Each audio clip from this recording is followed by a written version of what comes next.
दोस्तों आज हम एक ऐसी सस्पेंस से भरी हुई मूवी देखने वाले हैं जो बाकी साउथ मूवी से बिल्कुल भी हटके है, जिसमें एक खौफनाक हत्या के केस से शहर की शांति टूट जाती है। अब इस मुश्किल केस को सुलझाने की जिम्मेदारी मिलती है डीसीपी कार्तिकेयन को, जो सच तक पहुंचने के लिए हर रास्ता अपनाने को तैयार है। लेकिन तभी एक चौंका देने वाली घटना सब कुछ उलट देती है, जब प्रभाकरण नाम का एक रिटायर्ड पुलिस ऑफिसर खुद ही इस हत्या की जिम्मेदारी लेता है। अब प्रभाकरण के इस हत्या को स्वीकार करने वाली बात डीसीपी कार्तिकेयन को शॉक कर देती है। अब यहाँ पर सवाल ये नहीं है कि कातिल कौन है, बल्कि ये है कि प्रभाकर ऐसा क्यों कर रहा है। डीसीपी कार्तिकेयन को शक हो जाता है कि इस कबूलनामे के पीछे जरूर कोई गहरा राज छुपा है। जैसे जैसे वो सच के करीब पहुंचता है, उसे समझ में आता है कि ये मामला सिर्फ एक हत्या नहीं, बल्कि भरोसा, बलिदान और छिपी सच्चाइयों की एक खतरनाक कहानी है। तो दोस्तों, क्या डीसीपी कार्तिकेयन इस हत्या के पीछे के राज को समझ पाएगा या फिर खुद ही इसमें उलझ जाएगा?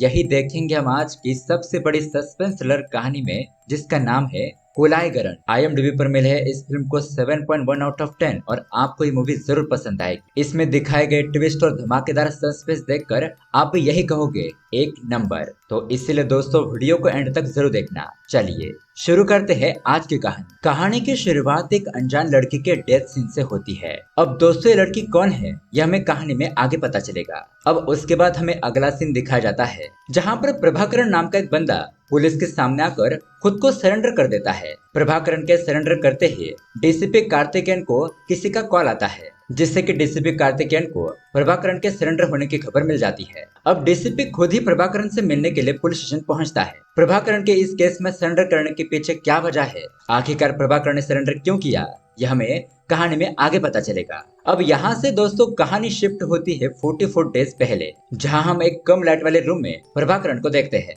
वो एक लड़की की याद में दुखी मन से लेटा होता है। फिर वो बिना मन से जबरदस्ती अपने कॉरिडोर में टहलने लगता है। उसके बाद वो नहाने चला जाता है। नहाकर वापस आने पर कुछ देर तक टीवी देखता है। फिर तैयार वगैरह होकर मेन डोर के पास जाकर खड़ा हो जाता है। अब इतने में ही बाहर से एक लड़की की आवाज आती है, जो अपनी माँ को बाय कह रही होती है। ये आवाज सुनकर प्रभाकर जल्दी से अपना दरवाजा खोल देता है। दरवाजा खोलते ही वो देखता है उसके ठीक सामने वाले फ्लैट में रहने वाली धरनी नाम की लड़की अपने ऑफिस जा रही है। प्रभाकरण धरनी को देखकर स्माइल करता है। धरनी भी स्माइल करती है और उससे हाय हेलो कहती है, और फिर वो वहाँ से अपने ऑफिस जाने के लिए निकलती है। अब यहाँ पर हैरानी की बात तो ये होती है कि प्रभाकरण भी धरनी को फॉलो करने लगता है। तो वहीं पर हम देखते हैं धरनी की फ्रेंड भूमि होती है, जो कैब के अंदर धरनी का वेट कर रही थी। अब प्रभाकरण को धरनी के पीछे देखकर भूमि उसे घूरने लगती है। जैसे ही धरनी कैब में बैठती है तो भूमि उसे कहती है कि धरनी, इस लड़के का ये हर रोज का रूटीन हो गया है। ये हमेशा तुम्हारे पीछे पीछे यहाँ तक आ जाता है। मुझे इस लड़के का बर्ताव देखकर कुछ ठीक नहीं लग रहा। तुम इससे थोड़ा बचकर ही रहना। इस पर धरनी उसे कहती है कि भूमि, ये बस एक इत्तेफाक है। हमारे ऑफिस जाने की टाइमिंग सेम ही है, इसीलिए हम दोनों मिल जाते हैं। और हम दोनों एक ही फ्लोर पर रहते हैं, तो एक ही सीढ़ी से नीचे आएंगे ना, इसलिए तुम इस बारे में ज्यादा मत सोचो। लेकिन ये सब सुनने के बाद भी भूमि उसकी बात नहीं मानती। वो धरनी को सावधान करते हुए प्रभाकरण से दूर रहने के लिए कहती है। अब वहाँ से सीन शिफ्ट होता है प्रभाकरण के ऑफिस में। ये एक कॉर्पोरेशन होता है और सभी लोग यहाँ पर काम कर रहे होते हैं। यहाँ पर हम प्रभाकरण के बॉस को देखते हैं। वो पूछता है कि प्रभाकरण अभी तक ऑफिस नहीं आया। तो वो एक लड़की से प्रभाकरण के बारे में पूछता है। ऑफिस का टाइम हो गया है और वो अब तक यहाँ पर पहुंचा क्यों नहीं? उस प्रभाकरण ने ऑफिस को समझ क्या रखा है? इस पर वो लड़की अपने बॉस से कहती है कि सर, प्रभाकरण अपनी मर्जी का मालिक है। उसका जब मन होता है तब वो ऑफिस आ जाता है। इतना कहकर वो लड़की अपने काम में लग जाती है। लेकिन प्रभाकरण का बॉस ये सुनकर बहुत ज्यादा गुस्सा हो जाता है। अब वहीं दूसरी तरफ हम प्रभाकरण को कार में बैठा हुआ देखते हैं। उसे किसी आदमी का कॉल आता है और वो आदमी उसे एक एड्रेस बताते हुए कहता है कि देखो, मैंने तुम्हें सारी इन्फॉर्मेशन दे दी है, लेकिन इसमें मेरा नाम कहीं पर भी नहीं आना चाहिए। तो प्रभाकरण उसे हाँ कहता है। अब हम देखते हैं कि प्रभाकरण उस एड्रेस पर जाता है और थोड़ी छानबीन करता है। तो अब ये घर किसका है, प्रभाकरण यहाँ पर क्यों आया है, यह हमें आगे पता चलेगा। यहाँ से सीन बदलता है और फिर से हम देखते हैं कि प्रभाकरण और धरनी एक साथ ही अपने अपने फ्लैट से बाहर निकलते हैं। मुस्कुराते हुए, हाय हेलो करते हुए अपने ऑफिस के लिए निकलते हैं। अब इन दोनों के लिए ये रोज की बात हो गई थी। समय बीतता है और हमें शाम का सीन दिखाया जाता है। यहाँ पर हम धरनी को किसी शॉपिंग मॉल में कुछ सामान खरीदता हुआ देखते हैं। तभी अचानक उसकी नजर एक आदमी पर पड़ती है, जो उसका पीछा करते हुए यहाँ तक आ गया था। धरनी उसे देखकर बहुत ज्यादा घबरा जाती है और वो लड़का उसे कुछ कर ना दे, इसलिए डर के मारे वो तुरंत ही अपने घर की तरफ भागने लगती है। वो जल्दी से कदम बढ़ाकर अपने फ्लैट में पहुंचती है और अंदर आते ही जल्दी से दरवाजा लॉक कर देती है। अब इतना घबराया हुआ देखकर उसकी माँ उससे पूछती है कि क्या हुआ बेटी, तुम ऐसे भागते हुए यहाँ पर क्यों आ गई? तभी धरणी बताती है कि माँ, एक आदमी मेरा पीछा करते करते यहाँ तक आ गया है। धरणी अपने माँ से ये सब कुछ बता रही होती है कि तभी अचानक उनके दरवाजे पर बेल बजती है। उनका दरवाजा कोई खटखटाने लगता है और आवाज सुनकर धरणी और भी घबरा जाती है। अब धरणी की माँ दरवाजे के पास जाकर घबराते हुए पूछती है कि कौन है। इस पर बाहर खड़ा आदमी बताता है कि मैं एक डिलीवरी बॉय हूँ। तब जाकर धरणी की माँ दरवाजा हल्के से खोलती है। अब उनके फ्लैट का दरवाजा खुलने की आवाज सुनकर सामने वाले फ्लैट में बैठा हुआ प्रभाकरण चौंक जाता है और ये सीन यहीं पर कट हो जाता है। उसके बाद हमें चेन्नई शहर के एक बाहर वाले एरिया को दिखाया जाता है। हम देखते हैं यहाँ पर पुलिस को एक जली हुई डेड बॉडी मिलती है। डीसीपी कार्तिकेयन और उसकी टीम तुरंत ही इन्वेस्टिगेशन के लिए वहाँ पर पहुँचती है। अब ये बॉडी इतनी बुरी तरीके से जल गई थी कि उस लाश की पहचान कर पाना बहुत ही मुश्किल था। तभी डीसीपी को उस बॉडी के कपड़ों पर लगा टेलर का टैग दिखाई देता है और उस टैग पर हैदराबाद का एक एड्रेस लिखा होता है। अब डीसीपी कार्तिकेयन वहां से जाने से पहले अपने पुलिस इंस्पेक्टर को वहां के आसपास के होटल में पूछताछ करने के लिए कहता है कि क्या कोई ऐसा आदमी है जिसने हैदराबाद से आकर यहाँ के होटल में चेक इन किया हो लेकिन अभी तक चेकआउट नहीं किया हो। उसके बाद सीन फिर से धरणी और प्रभाकरण के अपार्टमेंट की तरफ शिफ्ट होता है। हम देखते हैं कि प्रभाकरण धरणी की माँ से फोन पर बात कर रहा होता है कि आप दोनों ठीक तो हो ना, कोई दिक्कत तो नहीं है ना। इस पर धरणी की माँ कहती है कि बेटा, धरणी इस हादसे से बहुत ज्यादा डरी हुई है। ये सुनकर प्रभाकरण धरणी से बात करता है, उसका हौसला बढ़ाता है। वो धरणी से कहता है कि धरणी, तुम बिल्कुल डरो मत, बस तुम किसी को कुछ मत बताना। अब धरणी थोड़ा शांत हो जाती है और प्रभाकरण को थैंक यू कहती है। उसके बाद हमें फॉरेंसिक लैब का सीन दिखाया जाता है जहाँ पर उस जली हुई डेड बॉडी को लाया गया था ताकि उसका पोस्टमार्टम किया जा सके। तो चेक करने के बाद डॉक्टर डीसीपी को बताता है कि इस लाश को पहले पतली वायर से गला घोटकर मार दिया गया है और फिर इसका चेहरा बुरी तरीके से कुचल दिया गया है ताकि बॉडी की पहचान ना हो सके। और ये सब होने के बाद सारे सबूत मिटाने के लिए बॉडी को पूरी तरीके से जला दिया गया। ये मर्डर 6 फरवरी को रात के 8 से 9 बजे के बीच में हुआ है। अब ये सारी बातें जानने के बाद डीसीपी कार्तिकेयन उस डॉक्टर से एक आखिरी सवाल पूछता है, डॉक्टर, क्या ये पॉसिबल है कि यह मर्डर अनजाने में किया गया हो? जिस पर डॉक्टर हंसते हुए कहता है कि सर, ये मर्डर पूरे एक्यूरेसी के साथ किया गया है। ये घटना अनजाने में की हुई कभी नहीं हो सकती। अब डीसीपी और डॉक्टर बात कर ही रहे होते हैं कि तभी एक कांस्टेबल वहां पर आता है। वो डीसीपी को बाहर बुलाता है और डीसीपी के बाहर आने के बाद कांस्टेबल उसे बताता है कि बहुत ज्यादा छानबीन करने के बाद उन्हें पता चला है कि उस क्राइम सीन वाले एरिया के आसपास के होटल में एक हैदराबाद के आदमी ने चेक इन किया था, लेकिन उसके बाद अभी तक उसने चेकआउट नहीं किया है। तो ये बात सुनते ही कार्तिकेयन अपनी टीम के साथ तुरंत ही उस होटल में पहुंच जाता है। फिर यहाँ से सीन शिफ्ट होता है और हम एक कार के अंदर प्रभाकरण और धरणी को देखते हैं। धरणी प्रभाकरण से पूछती है कि हम कहाँ जा रहे हैं। इस पर प्रभाकरण कहता है कि मैं तुम्हें एक सरप्राइज देने वाला हूँ। धरणी तुरंत उसे कहती है कि देखो, मुझे सरप्राइज बिल्कुल भी पसंद नहीं है, तुम जल्दी से बताओ हम कहाँ जा रहे हैं। अब इतने में ही प्रभाकरण देखता है कि उसके बगल वाली सीट पर अभी अभी कुछ मिनट पहले धरणी बैठी हुई थी, लेकिन अगले पल वहाँ पर कोई नहीं होता। दरअसल दोस्तों, धरणी वहाँ पर बैठी है ऐसा प्रभाकरण बस सोच रहा था, ये उसका वहम था। उसके बाद हम डीसीपी कार्तिकेयन को देखते हैं जो उस होटल में जाता है और वहाँ पर जाकर पूछताछ करता है। यहाँ पर उसे पता चलता है कि उस होटल के कैमराज वर्क ही नहीं कर रहे। इसके लिए वो उस होटल स्टाफ पर बहुत गुस्सा होता है, उन्हें डांट फटकारता है कि तुम लोग इतने लापरवाह कैसे हो सकते हो। उसके बाद वो उस आदमी के कमरे की तलाशी लेने के लिए आगे बढ़ता है। यहाँ कमरे में फॉरेंसिक टीम तुरंत ही सबूत इकट्ठा करने में लग जाती है। इसके बाद जब सारे फॉरेंसिक रिजल्ट सामने आते हैं तो डीसीपी अपने सीनियर ऑफिसर के पास जाकर उन्हें बताता है कि सर, उस कमरे में हमें जितने भी फिंगरप्रिंट्स और सैंपल्स मिले हैं वो हैदराबाद के एक मिनिस्टर के छोटे भाई वामसी के सैंपल से मैच हो रहे हैं। फिर आगे डीसीपी कार्तिकेयन बताता है कि सर, ये वामसी एक बहुत बड़ा स्टॉकर है। हैदराबाद में इस बड़े भाई के मिनिस्टर के घर पर धरणी नाम के लड़की के पिता काम किया करते थे। उनके डेथ के बाद ही वामसी उस धरणी को परेशान करने लगा, तो उस वामसी से तंग आकर धरणी और उसकी माँ ने हैदराबाद छोड़कर 2 साल पहले वो चेन्नई में आकर बस गए।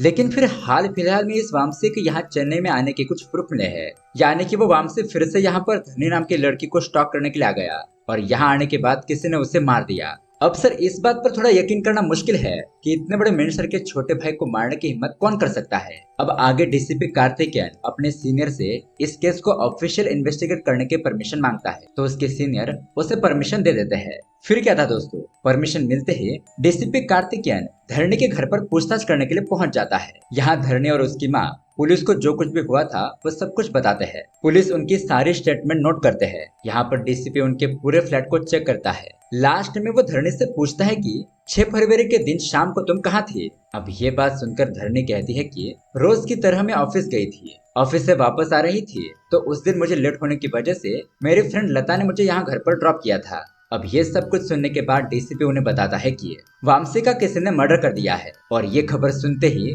वो दोनों माँ बेटी बहुत ज्यादा हैरान हो जाती है। फिर डीसीपी वहाँ से जाने लगता है, लेकिन जाते जाते धरने के ठीक सामने वाला फ्लैट जो कि प्रभाकरण का होता है उसके दरवाजे पर दस्तक देता है। प्रभाकरण दरवाजा ओपन करता है तो डीसीपी उससे पूछता है कि क्या 6 फरवरी की शाम को यहाँ पर कोई आवाज आई थी, जिस पर प्रभाकरण कहता है कि नहीं, मैंने ऐसा कुछ नहीं सुना था। तो फिर डीसीपी अपने टीम के साथ वहाँ से चला जाता है। अब कुछ घंटों के बाद प्रभाकरण धरनी को लैंडलाइन पर फोन करके पूछता है कि पुलिस ने तुमसे क्या क्या पूछा। इस पर धरनी उसे कहती है कि उन्होंने बहुत कुछ पूछा, सारी बातें डिटेल में जानने की कोशिश की, लेकिन मैंने सब वैसे ही बताया जैसे तुमने कहने के लिए कहा था। इस पर प्रभाकरण उसे कहता है कि तुम चिंता मत करो, जल्द ही सब कुछ ठीक हो जाएगा। अब उसके बाद हम रात को प्रभाकरण को देखते हैं। उसे फिर से लगता है कि धरनी उसके साथ बेड पर है। यहाँ धरनी उसे कहती है कि अब ज्यादा मत सोचो, मुझे तुम पर पूरा भरोसा है, तुम मुझे कुछ नहीं होने दोगे।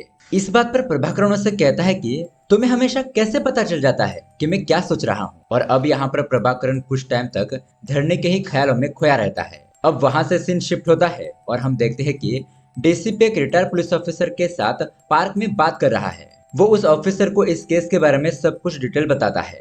साथ में वो उसे ये भी कहता है कि मुझे लगता है कि धरनी और उसकी मां ने ही ये मर्डर किया है। उन दोनों के अलावा चेन्नई में आए हैदराबाद के मंत्री के भाई का मर्डर का कोई भी रीजन किसी के पास भी नहीं है। अगर उन दोनों को छोड़ दिया जाए तो फिर यह मर्डर किसने किया। इसके बाद डीसीपी उस ऑफिसर के साथ उस क्राइम स्पॉट पर जाता है। तब वो रिटायर ऑफिसर उसे कहता है कि यहाँ पर 2 लेडीज का एक लाश को घसीटते हुए लेकर आना, उसे जलाकर सबूत मिटाने की कोशिश करना यह आसान काम नहीं है। ये 2 लोगों ने तो किया जाने वाला काम नहीं लगता। धरनी की पिता तो अब इस दुनिया में नहीं है और उसका कोई भाई भी नहीं है। शायद धरनी का कोई बॉयफ्रेंड हो सकता है जिसने गुस्से में आकर ये मर्डर कर दिया हो। अब ये बात सुनते ही डीसीपी कार्तिकेयन कहता है कि वो जो कोई भी हो बहुत ही बेवकूफ है, क्योंकि वो कोई क्लू मिटा नहीं पाया। हमें फिंगरप्रिंट्स, फैब्रिक का टैग सब कुछ मिल गया। इस तरह से वो बता रहा होता है। तभी डीसीपी को एक कॉल आता है जिससे कि उसे पता चलता है कि धरनी की फ्रेंड लता वापस चेन्नई में आ गई है। दरअसल दोस्तों, जब धरनी ने अपनी दोस्त लता का नाम लिया था तो तब से पुलिस उससे पूछताछ करने के लिए ढूंढ रही थी। तो अब उन्हें पता चलता है कि लता चेन्नई में आ गई है। वो लोग लता का वेट कर रहे थे ताकि उसका स्टेटमेंट भी नोट कर सके। अब यहाँ पर डीसीपी कार्तिकेयन लता से पूछताछ करने के लिए उसके ऑफिस पहुंच जाता है। वहाँ पर वो लता से सेम सवाल पूछता है जो उसने धरनी से पूछा था कि 6 फरवरी को तुम कहाँ थी। तो इस पर लता कहती है कि उस दिन मैं और धरनी दोनों ऑफिस से लेट निकले थे। मैंने उसे 6:30 बजे तक उसके घर पर ड्रॉप कर दिया था और उसके बाद मैं वहाँ से अपने घर चली गई। फिर डीसीपी लता से धरनी के बॉयफ्रेंड के बारे में पूछता है, लेकिन लता तो यहाँ पर साफ साफ मना कर देती है कि धरनी का तो कोई भी बॉयफ्रेंड नहीं है। तभी साइड में मौजूद धरनी की फ्रेंड भूमि पुलिस वालों को कहती है कि सर, धरनी का कोई बॉयफ्रेंड तो नहीं है, लेकिन धरनी के फ्लैट के बिल्कुल सामने वाला एक लड़का धरनी का अक्सर पीछा करते रहता है, शायद उसी ने यह सब कुछ किया हो सकता है। अब ये सुनने के बाद डीसीपी कार्तिकेयन धरनी पर नजर रखने लगता है। अब एक दिन सुबह सुबह वो देखता है कि प्रभाकरण धरनी के पीछे पीछे अपार्टमेंट से निकलता है और फिर वो अपने जॉगिंग के लिए चला जाता है। वहाँ से डीसीपी तुरंत ही पुलिस स्टेशन जाकर प्रभाकरण के बारे में इंफॉर्मेशन निकालता है। तो यहाँ पर उसे जो पता चलता है वो देखकर वो तो हैरान हो जाता है कि प्रभाकरण तो पहले हैदराबाद में एक आईपीएस था जिसने अली नाम के एक बहुत बड़े गैंगस्टर को पकड़ लिया था। अब डीसीपी कार्तिकेयन तुरंत ही हैदराबाद के एक पुलिस स्टेशन में कॉल करता है और प्रभाकरण के बारे में इंफॉर्मेशन निकालता है। उसे वहाँ के ऑफिसर वेंकट से पता चलता है कि प्रभाकरण तो पूरे पुलिस डिपार्टमेंट के लिए एक मिसाल हुआ करता था। उसने बड़े बड़े मुश्किल केसेस को सॉल्व किया था, लेकिन फिर एक दिन अचानक उसने पुलिस की नौकरी छोड़ दी। अब प्रभाकरण के बारे में ये सब कुछ जानने के बाद डीसीपी बहुत सोच में पड़ जाता है। उसे समझ नहीं आ रहा था कि इतना होनहार पुलिस ऑफिसर इस केस में कैसे इन्वॉल्व है। अब अगले ही दिन वो प्रभाकरण से मिलने के लिए जाता है। वो प्रभाकरण की बहुत तारीफ करता है और थोड़ी चालाकी दिखाते हुए उसे कहता है कि मुझे धरनी और उसकी मां पर शक है कि उन्होंने ही ये मर्डर किया है। क्या उस दिन तुमने उसके घर पर किसी को आते हुए देखा था? तो इस पर प्रभाकरण सीधा मना करके वहां से चला जाता है। उसके अगले सीन में हम डीसीपी को उस रिटायर्ड पुलिस ऑफिसर के साथ देखते हैं। डीसीपी उस ऑफिसर से कहता है कि उस प्रभाकरण के ऊपर मुझे शक है, लेकिन साथ ही मैं ये समझ नहीं पा रहा कि प्रभाकरण इतना इंटेलिजेंट और समझदार होने के बावजूद भी उसने सारे क्लू और सबूत ऐसे कैसे छोड़ दिए। और वो यही बात सोच सोच कर बहुत ज्यादा परेशान हो जाता है। अब दूसरे दिन वो फिर से प्रभाकरण से मिलने के लिए जाता है। इस बार वो उसे दबे शब्दों में वार्निंग देते हुए कहता है कि मैं किसी पर भी तरस नहीं खाता, जो अपराधी है उसे सजा दिलाकर ही रहता हूँ। मेरे नजर में अपराधी एक अपराधी ही है, चाहे वो जो कोई भी हो। तो इस पर प्रभाकरण हाँ कहता है और वहां से चला जाता है। अब दोस्तों, प्रभाकरण समझ चुका था कि डीसीपी कार्तिकेयन धरणी और उसकी माँ को बार बार परेशान करेगा जब तक ये केस सॉल्व नहीं हो जाता। इसलिए वो खुद ही पुलिस स्टेशन जाकर सरेंडर कर देता है। और यहाँ से दोस्तों स्टोरी आती है प्रेजेंट में, यानी कि अब तक हमें 44 डेज पहले क्या हुआ था वो दिखाया गया था। अब यहाँ प्रेजेंट में प्रभाकरण डीसीपी को बताता है कि मैं और धरणी एक दूसरे से प्यार करते हैं, लेकिन धरणी ये बात सबसे छुपा कर रखती है। हम दोनों की फोन पर बात होती रहती है। धरणी हमेशा बहुत डरी हुई सहमी हुई रहती है। वो हमेशा इसी बात से घबराती थी कि कहीं वामसी उसे फिर से खोज ना ले। और प्रभाकरण चाहता था कि धरणी का ये डर पूरी तरीके से खत्म हो जाए। और देखते ही देखते उसे ये मौका मिला भी, जब वामसी खुद ही धरणी के पीछे पीछे उसके अपार्टमेंट तक आ गया था। उस दिन वामसी प्रभाकर से टकरा गया। जब वामसी ने उसे धरणी के बारे में पूछा कि वो कहाँ रहती है, तो प्रभाकर ने उसे गलत एड्रेस बताकर चेन्नई शहर के बाहर भेज दिया। फिर प्रभाकरण खुद भी उस एड्रेस पर जाकर वामसी का गला घोटकर उसने उसकी जान ले ली। फिर उसकी लाश को जलाकर सारे सबूत मिटा दिए। इतना सब कुछ कहने के बाद प्रभाकरण आखिर में बस इतना कहता है कि धरणी और उसकी माँ को इन सब के बारे में कुछ भी नहीं पता है। इसलिए वो यहाँ पर डीसीपी से रिक्वेस्ट करता है कि उन दोनों को परेशान ना करे। ये मेरी आपसे रिक्वेस्ट है। अब प्रभाकरण के सरेंडर करने के बावजूद भी डीसीपी कार्तिकेयन को उसके ऊपर यकीन नहीं होता। वो धरणी के घर पर जाता है और उनसे पूछताछ करता है। वो कहता है कि प्रभाकरण ने उसे बताया है कि धरणी और प्रभाकरण एक दूसरे से प्यार करते हैं। ये बात सुनकर धरणी कहती है कि नहीं नहीं, ऐसा कुछ भी नहीं है। वो कहती है कि हम दोनों के बीच वैसा कुछ भी नहीं है, सब कुछ नॉर्मल है। जब मैं उसे अपने सामने देखती हूँ तब एक कैजुअल स्माइल पास करती हूँ, जैसे कि और भी लोगों के साथ स्माइल करती हूँ वैसे ही। यहाँ पर हम दोनों के बीच में प्यार का कोई चक्कर नहीं है। और रही बात कॉल की, तो कॉल जरूर आता है, लेकिन दूसरी तरफ से कोई भी बात नहीं करता। अब ये सब कुछ सुनकर डीसीपी वहां से जाने लगता है। डीसीपी कार्तिकेयन के बाहर निकलते ही वहां पर खड़ा कांस्टेबल कहता है कि सर, क्या धरणी ने कहा कि वो प्रभाकरण से प्यार नहीं करती और उसे कोई कॉल नहीं आता? ये बात सुनकर डीसीपी उस कांस्टेबल से पूछता है कि ये सब कुछ तुम्हें कैसे पता चला, जबकि तुम अंदर आए भी नहीं थे? इस पर वो कांस्टेबल डीसीपी को प्रभाकर के रूम में ले जाता है। वहां पर एक पूरा वॉइस सिस्टम इंस्टॉल करके रखा गया था, जिससे प्रभाकरण धरणी के घर पर कही जाने वाली सारी बातें अपने रूम में आराम से सुन सकता था। अब ये सब कुछ देखकर डीसीपी तो बिल्कुल भी हैरान हो जाता है। उसे लगता है कि कहीं प्रभाकरण एक साइकोपैथ लवर तो नहीं। वो वहां से तुरंत ही पुलिस स्टेशन जाता है और एक साइकियाट्रिस्ट को बुलाता है, ताकि वो प्रभाकरण से बात करके सारी बातें समझ सके कि उसकी दिमागी हालत ठीक है या नहीं। अब यहाँ पर वो साइकियाट्रिस्ट आ जाता है और प्रभाकरण से बात करता है। प्रभाकरण उसे कहता है कि मैं धरणी से बहुत ज्यादा प्यार करता हूँ। मैंने उसे वामसी की वजह से बहुत डरते हुए देखा है, और धरणी के इस डर को खत्म करने के लिए वामसी को मार डालना बहुत ही जरूरी था, इसलिए मैंने उसे खत्म कर दिया। अब ये सुनने के बाद साइकियाट्रिस्ट पुलिस वालों को बताता है कि प्रभाकरण की ये सोच तो बहुत ही डिस्ट्रक्टिव है। ये सब सुनने के बाद डीसीपी कार्तिकेयन फिर से उस रिटायर्ड पुलिस ऑफिसर के पास जाता है। वो ऑफिसर सब कुछ देखकर कहता है कि ये केस तो क्लियर हो गया है। प्रभाकरण ने तो अपने पागलपन में आकर ये मर्डर कर दिया, और फिर उसने खुद से आकर सरेंडर भी कर दिया है। लेकिन उस ऑफिसर की बात सुनकर डीसीपी का मन नहीं मानता। उसका मानना ये होता है कि ये खून प्रभाकरण ने ही किया है। अब उसे याद आता है कि जब वो धरणी के घर पर गया था तो वहां पर एक लैंप टूटा हुआ था और एक पेंटिंग पर स्क्रैचेस भी आए थे। अब यहाँ पर डीसीपी कार्तिकेयन समझ जाता है कि उस दिन उनके घर में हाथापाई जरूर हुई थी। फिर वो अपने सीनियर ऑफिसर को एक कहानी बताने लगता है। वो वामसी धरणी के घर के अंदर धोखे से घुस गया, फिर धरणी से उसकी हाथापाई हुई, जिसमें धरणी के घर की लैंप टेबल टूट गई। और इसी हाथापाई में जब धरणी अपने बचाव के लिए हाथ पैर चलाने लगी तो उसी वक्त पेंटिंग पर उसके नेल्स के स्क्रैचेस आ गए। फिर अपने बेटी को बचाने के लिए उसकी माँ ने वामसी के सर पर लैंप दे मारा, और यही मौका देखकर धरणी ने लैंप की वायर खींच दी, जो कि वामसी के गले में फंस गई थी। और उसकी दूसरी तरफ से उसकी माँ ने भी वो वायर खींच दिया, जिससे कि गला घोटने की वजह से वामसी की वहीं पर मौत हो गई। अब इनके घर में चल रही हाथापाई की आवाज सुनकर प्रभाकरण वहां पर आ गया था, और उसने रूम के अंदर उस आदमी के 2 पैर देख लिए थे। अब वो माँ बेटे उसे घर के अंदर लेती है और सारी बात समझाती है। तो यहाँ पर प्रभाकरण उनकी मदद करने के लिए तैयार हो जाता है, यानी कि इस तरह से इस हत्या को अंजाम दिया गया होगा। अब ये कहानी सुनने के बाद वो सीनियर ऑफिसर कहता है कि देखो, ये सब तुम्हारे दिमाग की थियरी है, भला तुम इसे प्रूफ कैसे करोगे? जहाँ पर लाश को जलते हुए देखा गया था वो धरणी के घर से 2 घंटे दूर है, और ये मर्डर हुआ था 8 से 9 बजे के बीच, और लाश जली हुई देखी गई 9:30 बजे तक। तो इतनी जल्दी वो तीनों वहां पर कैसे पहुंचे? अब ये सारी बातें सुनकर डीसीपी कार्तिकेयन का दिमाग घूम जाता है। वो वापस पुलिस स्टेशन जाता है और एक कांस्टेबल को 6 फरवरी और उससे एक हफ्ते तक सारे न्यूज़पेपर को मंगवाता है, ताकि अगर उसमें कोई डेथ न्यूज हो जो उसके नजरों से बच गई हो तो यहाँ पर और भी किसी की डेथ हुई थी या नहीं ये पता चल जाएगा। फिर वो दूसरे दिन वापस से उस सीनियर पुलिस ऑफिसर के पास जाता है। वहां जाकर डीसीपी कहता है कि सर, प्रभाकरण ने ही मर्डर किया है, इसका मतलब ये नहीं है कि उन दोनों माँ बेटे ने मर्डर नहीं किया है। अब ये बात सुनकर वो ऑफिसर कंफ्यूज हो जाता है। तो अब यहाँ पर डीसीपी कार्तिकेयन समझाता है कि सर, वामसी का मर्डर हुआ है, लेकिन 6 नहीं बल्कि 4 फरवरी को। और हम जो खूनी को बेवकूफ कह रहे थे कि उसने सबूत मिटाने के लिए लापरवाही की थी, तो असल में प्रभाकरण खुद ही चाहता था कि हमें वो लाश मिले, जो कि असल में वामसी की नहीं है बल्कि अली की है, जिसे प्रभाकरण ने 6 तारीख को मार डाला और उसे वामसी बनाकर मीडिया के सामने रख दिया। उसने असली वामसी को मारकर उसका चेहरा बिगाड़कर एक बड़े से नाले में फेंक दिया, जिससे कि मिनिस्टर के छोटे भाई की लाश में पूरी मीडिया और पुलिस लग गई और उसने असली लाश को बिना किसी गलती के डिस्पोज कर दिया।